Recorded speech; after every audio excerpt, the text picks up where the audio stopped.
Hello बच्चों, नमस्कार, अभिनंदन, आभार। आप सभी का स्वागत है आपके अपने यूट्यूब प्लेटफॉर्म सीआरएम क्लासेस पर। जैसा कि बच्चे आप सभी जानते हैं, यूपी पुलिस कांस्टेबल 2024 के लिए जो सीआरएम की संकल्प है, सीआरएम की जो जिद है, जिद बैच हिंदी का, ठीक है ना। और भी सब्जेक्ट है बेटा, उनका भी है, आपका जो है क्लास चल रही है रेगुलर। और आज हम जानेंगे बेटा अपनी तीसरी क्लास में अलंकार के बारे में, ठीक है ना। इससे पहले हमारी 2 क्लास हो चुकी हैं अलंकार को लेकर के, पूरा एकदम बेसिक से समझाया है बेटा मैंने, ठीक है ना। जो भी आपके एग्जाम में पूछा जा सकता है या जो भी एग्जाम्पल जो पहले पूछे गए हैं वो सब मैंने आपको बताए। तो बेटा आज हमारी हिंदी की तीसरी क्लास होने वाली है, जिद बैच, ठीक है ना। तो एक बार सारे बच्चे लाइव आ जाएंगे बेटा, और जो लाइव आ जाएंगे वो सेशन को फटाफट शेयर भी करना है उन्हें, ठीक है ना।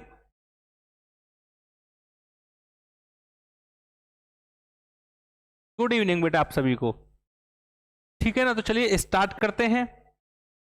देखिए अलंकार हम पढ़ते आ रहे हैं। अलंकार में भाई शब्द अलंकार, अर्थालंकार। अर्थालंकार में हमने बेटा कई सारे अलंकार पढ़े हैं ना। उपमा अलंकार पढ़ा हमने, अतिशयोक्ति अलंकार पढ़ा, रूपक पढ़ा, प्रतीक पढ़ा, उसके बाद हमने उत्प्रेक्षा अलंकार पढ़ा, उसके बाद हमने भ्रांतिमान पढ़ा, उसके बाद हमने संदेह अलंकार पढ़ा, ठीक है ना। ये सब पढ़ लिए। तो आज है भाई जो नंबर वो है आपका, किसका है नंबर? आज नंबर है मानवीकरण अलंकार का। तो लिखेंगे मानवीकरण अलंकार। बेटा ये सब टाइप किसके हैं? अर्थालंकार के, ठीक है ना। जहां पर अर्थ जो है उसका जो भाव है ना वो ज्यादा बड़ी भूमिका निभाता है। या शब्दों का कोई रोना धोना नहीं है, शब्दों की कोई बात नहीं है। यहाँ जो कुछ है यहाँ अर्थ की बात है, इसलिए हम यहाँ पर्यायवाची शब्द भी इस्तेमाल कर सकते हैं, ठीक है ना। मानवीकरण अलंकार, तो इसमें लिखेंगे सब। मानवीकरण का मतलब क्या है कि भाई जब उसे मानव से करा दिया जाए, है ना, उसका मानवीकरण हो जाता है। बात समझ में आ गई? तो इसमें लिखेंगे बेटा, क्या लिखेंगे? जब प्रकृति का काम, क्या लिखेंगे? जब प्रकृति का काम मानव से होता हुआ दिखाया जाए, ठीक है ना। या ऐसा आभास हो जैसे भाई मानव कर रहा है, ठीक है ना। एग्जाम्पल देखेंगे इसके उदाहरण।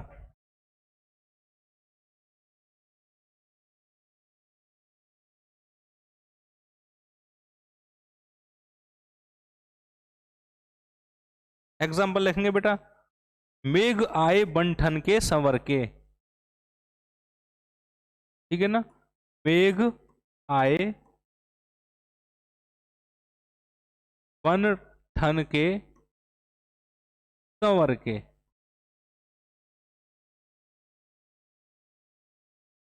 मेघ आए बन ठन के संवर के। देखिए ये प्रकृति का काम है ना। मेघ आते हैं, ठीक है ना, किस लिए? बादल करने। लेकिन उसका मानवीकरण कर दिया गया है। ऐसा लग रहा है जैसे बन ठन के संवर के आए हों, सुंदर से बन के आए हों कि चलिए भाई आज तो बारिश करते हैं एकदम दबा के, ठीक है ना। तो प्रकृति का काम मानव से कराया गया है, ठीक है ना। कौन सा अलंकार? मानवीकरण अलंकार। मेघ आए बन ठन के संवर के। आपको फील आएगा, आपको महसूस होगा कि भाई जो काम प्रकृति का है उसका क्या कर दिया है? मानवीकरण। क्योंकि सजने संवरने का काम, बनने ठनने का काम किसका होता है? मानव का होता है। तो उम्मीद है बेटा आपको समझ में आया होगा मानवीकरण अलंकार का जो उदाहरण है। दूसरा एक और उदाहरण इसका समझ लेते हैं।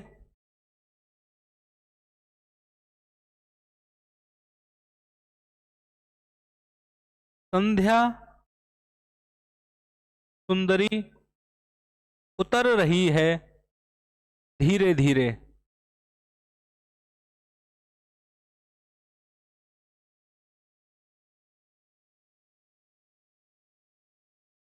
ठीक है ना। संध्या सुंदरी उतर रही है धीरे धीरे, ऐसा प्रतीत हो रहा है। इस तरीके से उसका मानवीकरण कर दिया गया है। ऐसा लग रहा है जैसे कोई संध्या नाम की सुंदरी जो है वो धीरे धीरे उतर रही है, जबकि ऐसा नहीं है भाई। यहाँ प्रकृति का काम हो रहा है। क्या काम हो रहा है? कि जो संध्या है, साँझ है ना, हमारी साँझ जो सुंदरी है वो धीरे धीरे क्या हो रही है? उतर रही है, शाम ढल रही है। ये सेंस है इसका मतलब। शाम ढल रही है, शाम जाने वाली है और रात होने वाली है। लेकिन कवि ने उसे इस तरीके से दिखा दिया जैसे मान लो ऐसा लग रहा हो जैसे कोई संध्या नाम की सुंदरी धीरे धीरे उतर रही हो। बात समझ में आ गई? अच्छा वो दृश्य कितना अच्छा लगता है जब सूर्य अस्त होने वाला होता है ना। एक लालिमा सी छा जाती है आसमान में, जब आप देखना सांझ जो है खत्म हो रही होती है और धीरे धीरे रात्रि बढ़ रही होती है, तो संध्या सुंदरी उतर रही है धीरे धीरे। प्रकृति का काम है और उसका मानवीकरण कर दिया गया है। ठीक है ना। तो मानवीकरण अलंकार के बेटा दोनों एग्जाम्पल उम्मीद है मुझे आपको समझ में आ गए होंगे। बताओ यहां तक कोई कंफ्यूजन हो तो बताएं।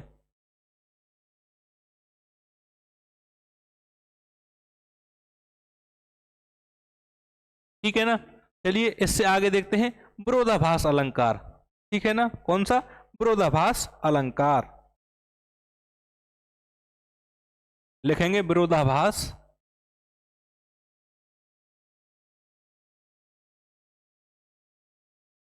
अलंकार। जब दो वस्तुओं को इस प्रकार प्रतिपादित किया जाएगा, दर्शाया जाएगा, ऐसा प्रतीत होगा, ऐसा लगेगा जैसे दोनों एक दूसरे के विरोधी हों, विरोध कर रहे हों, है कि नहीं? जैसे एग्जाम्पल बताइए बेटा, अगर आपको कोई एग्जाम्पल याद आ रहा है तो आप एक बार बताएंगे मुझे। विरोधाभास, ठीक है ना, विरोधाभास, ठीक है ना। ऐसा प्रतीत होगा जैसे विरोध उत्पन्न हो रहा हो, जबकि हकीकत में ऐसा है नहीं। बताओ, कमेंट सेक्शन में बताएंगे एक आध इसका एग्जाम्पल विरोधाभास अलंकार का।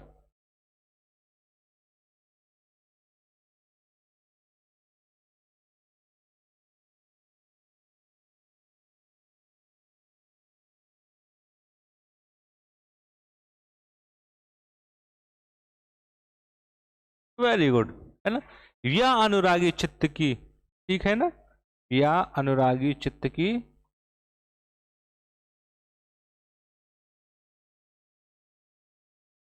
नहीं समझे कोई।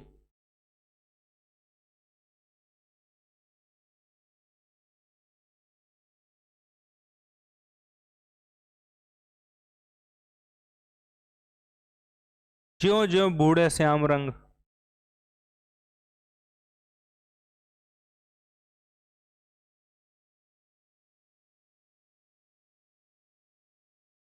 कोय, ठीक है ना, कोय हो गया है तो कोय। ज्यो ज्यो बूढ़े श्याम रंग, त्यों त्यों उज्जवल होए।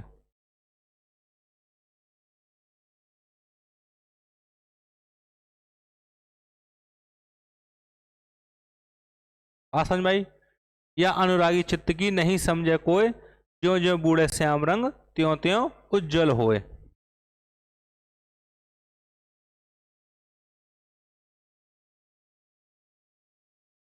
देखो यहाँ विरोध कहाँ है? विरोध है यहाँ पर श्याम और उज्जवल में। दोनों एक दूसरे के विरोधी प्रतीत होते हैं। श्याम मतलब काला घना, उज्जवल मतलब जहां प्रकाश हो। बात समझ में आई नहीं आई? यह अनुरागी चित्त की नहीं समझे कोई, कह रहा है कि भाई जो प्रेम है ना, जब आपको हृदय से हो जाता है, आपके हृदय में प्रेम घर कर जाता है, जब प्रेम उतर जाता है आपके सीने में, तब भाई साहब ऐसा होता है कि इसका रंग जितना ज्यादा गहरा होता जाता है, उतना ही आपको उज्जवल करता हुआ जाता है, उतना ही आपका जो प्रेम है वो फलित होने लग जाता है। ठीक है ना। कहते हैं ना कि साहब प्रेम की जो धार है या प्रेम का जो रूप है वो ऐसा है कि आप इसमें जितना डूबेंगे उतना ही पार जाएंगे। जबकि सुनने में आपको इसका विरोधाभास लगेगा कि भाई डूबना से पार जाने का क्या मतलब? जब आप डूब जाओगे तो पार कैसे जाओगे? लेकिन प्रेम का भाई दरिया ऐसा ही है, इसमें आप जितना अंदर डूबोगे, जितना इसमें गहरा जाओगे, उतना ही पार हो जाओगे। बात समझ में आ गई? ठीक है ना। तो विरोधाभास, ठीक है ना, जब दो वस्तुओं को, दो चीजों को इस तरीके से प्रतिपादित दर्शाया जाएगा जब लगे कि भाई एक दूसरे का विरोध हो रहा है। ठीक है ना। तो यह अनुरागी चित्त की नहीं समझे कोई, क्यों जो बूढ़े श्याम रंग, त्यों त्यों उज्जवल होए। लिख लेंगे बेटा एक बार इसको। उम्मीद है आपको समझ में आ गया होगा। नहीं आया तो आप एक बार कमेंट सेक्शन में बता सकते हैं, मैं आपको दोबारा बता दूंगा।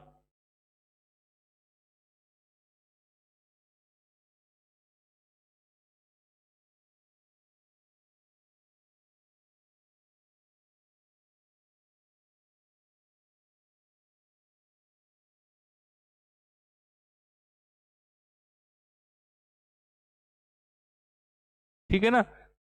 एक ऐसे ही करके देखो, खुसरो का भी है। खुसरो दरिया प्रेम का वाकी उल्टी धार, है ना। दरिया जो प्रेम का होता है ना साहब, उसकी उल्टी धार होती है। ठीक है ना। जो निकला वो डूब गया और जो डूबा सो पार। क्योंकि प्रेम का जो दरिया है भाई साहब ये उल्टा ही होता है। यहाँ क्या है, विरोध की स्थिति, विरोधाभास आपको महसूस होता ही रहता है, ठीक है ना। तो उम्मीद है बेटा आपको समझ में आ गया होगा विरोधाभास अलंकार। अगला देखेंगे असंगति अलंकार। असंगति अलंकार, ठीक है। जब चीजों में आपस में असंगति बनी रहे, है ना, कारण और जो कार्य है वो एक जगह ना हो, अलग अलग जगह हो। बात समझ में आ गई, वो होता है आपका असंगति अलंकार, ठीक। उदाहरण देखते हैं, परिभाषा मैंने आपको बताई दी है, जब कारण और कार्य एक जगह पर ना हो, जब संगति ना हो, असंगति बनी हो दोनों में, तो ये है इसकी परिभाषा। और अच्छे से समझ में आएगी जब आप एग्जाम्पल समझेंगे। एग्जाम्पल है, चोट लगे तुमको तो दर्द मुझे होता है। चोट लगे, कितना बढ़िया एग्जाम्पल है, चोट लगे तुमको तो दर्द मुझे होता है, ठीक है ना, दर्द मुझे होता है। भाई साहब आप देखेंगे कारण और कार्य दोनों अलग अलग हैं, ठीक है ना। चोट लग रही है तुमको, लेकिन दर्द किसे हो रहा है, मुझे हो रहा है। असंगति बनी हुई है, कोई तारतम्य है बातों में, भाई कोई संगति है, नहीं है, असंगति है। चोट यहां लग रही है, दर्द वहां हो रहा है, कारण और कार्य दोनों अलग अलग जगह पर मौजूद हैं। तो दूसरा एग्जाम्पल और देखेंगे, क्या होगा बेटा दूसरा एग्जाम्पल, है हृदय घाव मेरे और पीर रघुबर की। कई बार एग्जाम में पूछा गया है हृदय घाव मेरे और पीर रघुबर की।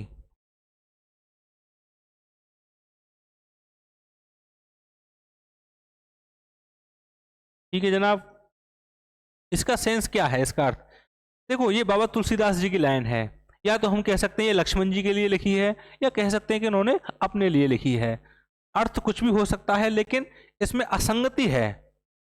अर्थ चाहे इसका आप लक्ष्मण जी को लेके निकालें, या बाबा तुलसीदास ने अपने लिए लिखी हुई लाइन, कुछ भी कर लो भाई, इसका जो अर्थ निकलेगा ना, दोनों ही केसों में वो असंगति वाला ही निकलेगा। क्योंकि घाव, दर्द कहीं होगा और घाव कहीं और होगा। सबसे पहला हम केस समझते हैं, कहते हैं कि भाई साहब ये लाइन तब की है जब लक्ष्मण जी को जो है लक्ष्मण शक्ति लगी थी, तो उनके जो बड़े भ्राता हैं राम जी बड़े व्याकुल हो गए कि भाई साहब हम जो है जा करके दूसरी अपनी जो माता हैं लक्ष्मण की माता, उनको क्या मुंह दिखाएंगे भाई, लेकिन नहीं, सुमित्रा जी को। तो बड़े परेशान हैं, फिर भाई वो हनुमान जी को भेजते हैं और वो लाते हैं संजीवनी बूटी, और फिर वो होश में आते हैं। और जब होश में आते हैं तो देखते हैं बड़े भाई जो हैं वो तो बड़े व्याकुल हो गए थे साहब, बड़े ही परेशान हो गए थे। तो तब उनके हृदय, उनके मन से जो है लक्ष्मण जी की ये पंक्ति निकली कि हैं हृदय घाव मेरे और पीर रघुबर की। हृदय में घाव तो मेरे हुए थे, लक्ष्मण शक्ति तो साहब मुझे लगी थी, लेकिन दर्द किसे हुआ, बड़े भाई श्री राम को, और रघुबर को दर्द हुआ। तो घाव मेरे थे, लेकिन दर्द किसको था साहब, श्री राम को था, ठीक है ना। चोट मेरे लगी थी, लेकिन पीड़ा श्री राम को थी। बात समझ में आ गई। तो चोट कहीं और लगी है और पीड़ा कहीं और है। बात समझ में आ गई, असंगति बनी है, ठीक है ना।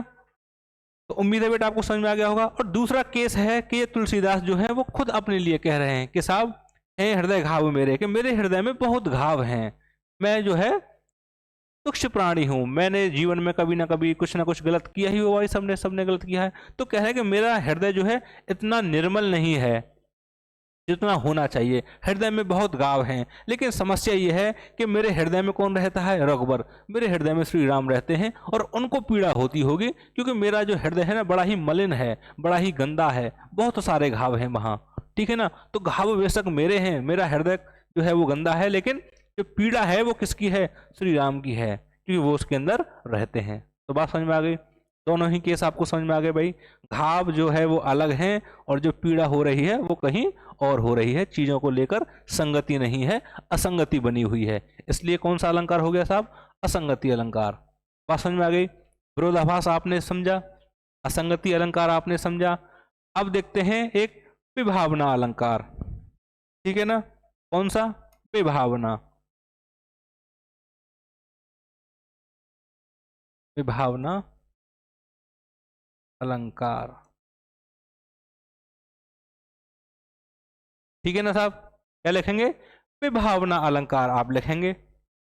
तो इसके अंदर लिखेंगे जब बिना कारण के ही कार्य हो जाए, क्या कहलाएगा आपका? विभावना अलंकार कहलाएगा। जब बिना कारण के ही आपका बेटा क्या हो जाएगा? कार्य हो जाएगा। ठीक है ना, बिना कारण के कार्य हो जाए, या हम कह सकते हैं कि कारक के न होने पर भी जो है कार्य फलीभूत हो जाए, कार्य जो है बेटा घटित हो जाए। ये इसकी क्या है साहब? परिभाषा हो गई। लिखना चाहें आप लिख सकते हैं। इसके बाद इसका जो एग्जाम्पल है वो लिखेंगे, बिनु पग चलहि सुनहि बिनु काना। देखो इसका उदाहरण,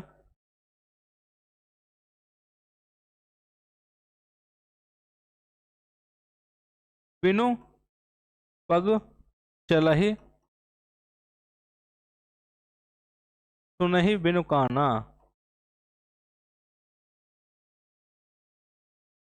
बिना पैरों के चलता है, बिना कान के सुनता है। देखो कारण मौजूद नहीं है, कारक है नहीं भाई, कान है नहीं। कान का काम क्या है? सुनने का। पैरों का काम क्या है? चलने का। कारक है नहीं लेकिन फिर भी कार्य फलीभूत हो रहा है, फिर भी कार्य हो रहा है। बिनु पग चलहि, बिना पैरों के चलता है, बिना कानों के सुनता है कि नहीं? इस पंक्ति का अर्थ आपको बेटा समझ में आ गया? बिनु पग चलहि सुनहि बिनु काना, बिना पैरों के चलने वाला, बिना कान के सुनने वाला। विभावना अलंकार, कारक के ना होने पर भी कार्य जो है फलीभूत हो जाए, कार्य घटित हो जाए। लिख लिया एक एग्जाम्पल। दूसरा लिखेंगे, राजभवन को छोड़ कृष्ण थे चले गए, फिर भी चमकता था उनका भास्वर। देखिए साहब दूसरा एग्जाम्पल, राजभवन को छोड़ कृष्ण थे चले गए,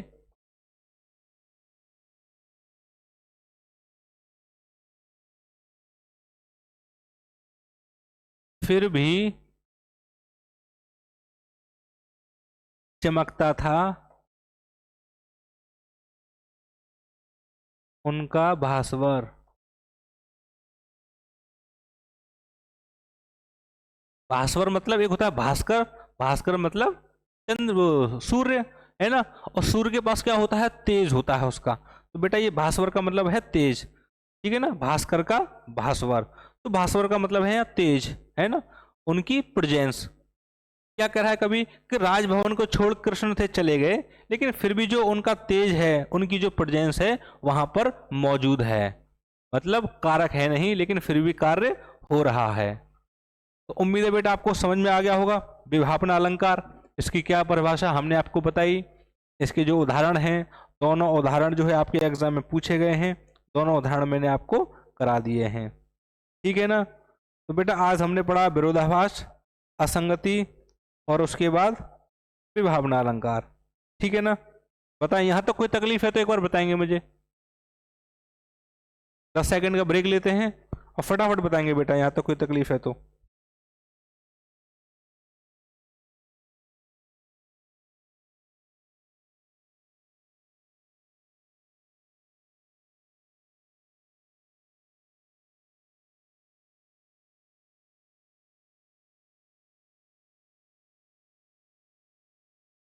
ठीक है ना, तो आज हमने विरोधाभास पढ़ा, असंगति अलंकार पढ़ा, विभावना अलंकार पढ़ा और मानवीकरण अलंकार पढ़ा। तो ये 4 हमने पढ़े बेटा। ठीक है ना, तो ये मैंने 10-12 टाइप जो है आपको करा दिए हैं। हमारा जो अर्थालंकार है वो पूरा हो चुका है। ठीक है ना, और इसके जो जितने से ज़्यादा एग्जाम्पल हैं, जितने हो सकते हैं, उन सब की PDF जो है आपको टेलीग्राम पर मिल जाएगी। बताओ यहाँ तक कोई कन्फ्यूजन? ठीक है ना, तो हमारा जो है अर्थालंकार खत्म हो चुका है। इसके बाद बात करेंगे हम शब्दालंकार की, जहां शब्दों की इंपोर्टेंस होगी, जहां शब्द जो है महत्व रखते होंगे। जैसे यमक अलंकार पढ़ेंगे हम एक, जब एक शब्द कम से कम 2 बार आएगा और उसका दोनों बार अर्थ अलग अलग होगा, देखो यहाँ शब्द की बात होगी, यहाँ शब्द मेन है, यहाँ शब्द मेन नहीं है, यहाँ उसका भाव मेन है। यहाँ आपको बेटा उसका भाव पता होना चाहिए, तभी आप बता पाएंगे कि साहब ये अर्थालंकार में कौन सा अलंकार है, संदेह अलंकार है कि भ्रांतिमान है कि विभावना है, कौन सा अलंकार है। यहाँ भाव की बात होती है, यहाँ अर्थ की बात होती है। जबकि इसमें शब्द अलंकार में आपको अर्थ से कोई लेना देना नहीं है, केवल आपको शब्द पता होना चाहिए कि साहब यहाँ एक शब्द 2 बार आ रहा है और दोनों बार उसका अर्थ अलग है तो हो जाएगा यमक अलंकार, और एक शब्द एक बार ही आ रहा है और उसका अर्थ जो है अनेक है, वहाँ कई सारे लगाए जा सकते हैं, तो वो आपका श्लेष हो जाएगा। बात समझ में आ गई? तो यमक पढ़ेंगे, श्लेष पढ़ेंगे और अनुप्रास। अनुप्रास में होती है आवृत्ति साहब, ठीक है, अनुप्रास अलंकार। इसमें आवृत्ति होगी, शब्द की होगी बार बार, या किसी व्यंजन की होगी, है ना, किसी वर्ण की होगी। जैसे अभी हमने पढ़ा था तरनी तटजा तट तमाल तरुबर बहुछाए, तो करके आ रहा था, तो अनुप्रास अलंकार था, ठीक है ना। तो ये सब हम जानेंगे शब्द अलंकार में। अर्थालंकार मेरी तरफ से खत्म है, कोई समस्या है तो आप अभी पूछ सकते हैं, और जो है बाद में भी मुझसे पूछ सकते हैं, ठीक है ना।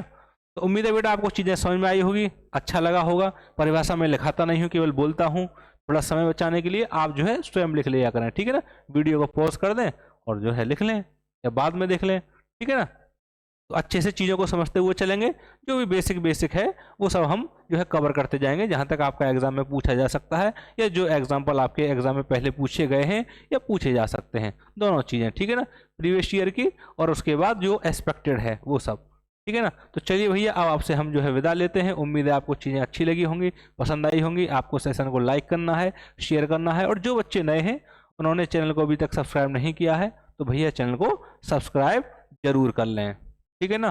धन्यवाद, जय हिंद, शुभ रात्रि।